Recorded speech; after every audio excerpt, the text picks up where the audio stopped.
शहर के व्यस्त बाजार में शोर का सैलाब है। रामू सड़क के किनारे बैठा है। उसका पेट खाली है।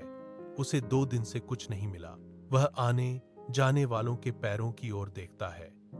तभी एक चमकती हुई गाड़ी भीड़ को चीरती हुई उसके सामने आकर रुकती है। गाड़ी का दरवाजा खुलता है। सेठ धनराज बाहर निकलते हैं।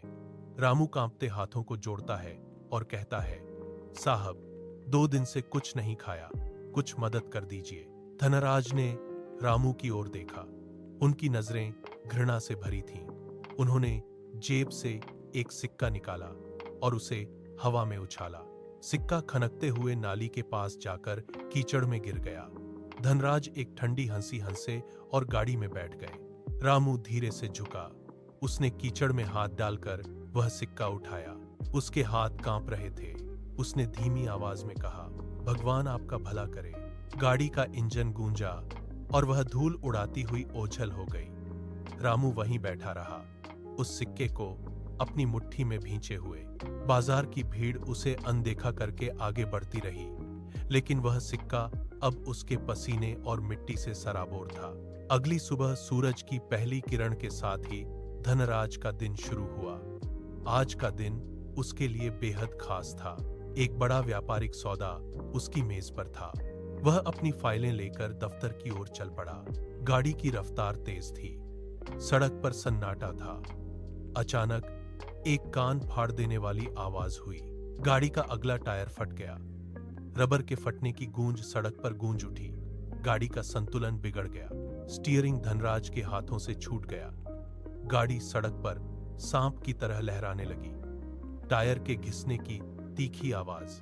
गाड़ी बेकाबू होकर सड़क के किनारे लगे एक बड़े पत्थर से जा टकराई। कांच के टुकड़े हवा में बिखर गए। बोनट से धुआं उठने लगा।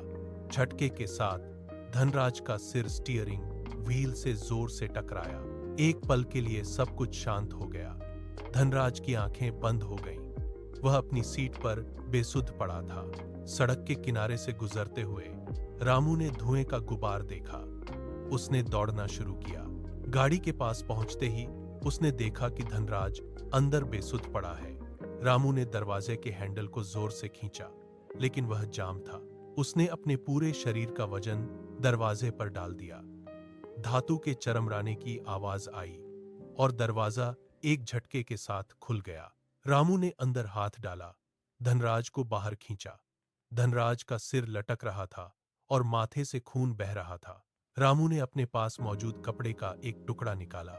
उसे झौर से धनराज के माथे पर लपेटा ताकि खून का बहाव रुक सके। उसने धनराज को अपनी पीठ पर लादा। धनराज का शरीर भारी था। रामू के घुटने कांप रहे थे।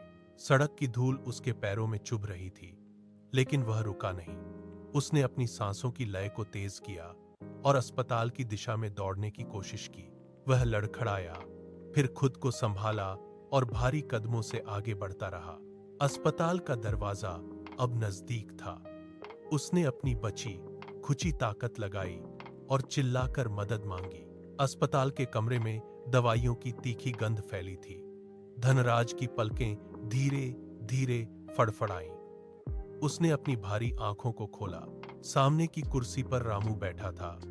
धनराज ने अपना हाथ अपने माथे पर रखी, पट्टी पर रखा और फिर रामू की ओर देखा। उसकी आवाज में लड़खड़ाहट थी। उसने पूछा, तुमने मुझे क्यों बचाया? मैंने तो तुम्हारे साथ बुरा बर्ताव किया था। रामू उठा और मेज पर रखे पानी के गिलास को उठाकर धनराज के होठों के पास ले गया। उसने धीमे स्वर में कहा, साहब, भूख इंसान को मजबूर करती है, लेकिन इंसानियत इंसान को जिंदा रखती है। कमरे में सन्नाटा छा गया। धनराज के कानों में ये शब्द गूंजने लगे।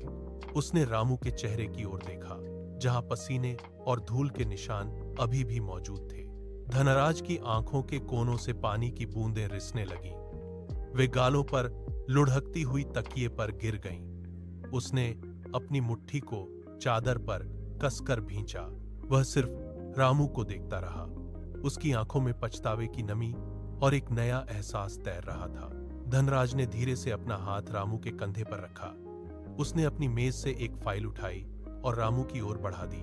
उसने कहा, आज से तुम मेरे दफ्तर का हिस्सा हो। तुम्हें सम्मान के साथ जीने का पूरा हक है। रामू ने कांपते हाथों से फाइल ली। उसकी आंखों में चमक थी। अगले ही दिन रामू दफ्तर के बाहर खड़ा था। उसने अपनी पुरानी स्थिति को पीछे छोड़ दिया था। धनराज अब दफ्तर के गलियारे से गुजरते समय रुक जाता है।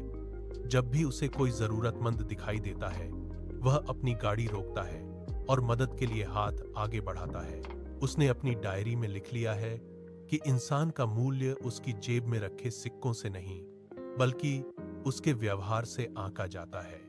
बाजार की उसी सड़क पर जहां कभी रामू कटोरा लेकर बैठा करता था, अब वह गर्व से चलता है। धनराज की गाड़ी अब वहां रुकती है, पर इस बार वह किसी पर सिक्का नहीं फेंकता, बल्कि मुस्कुराकर एक इंसान का अभिवादन करता है।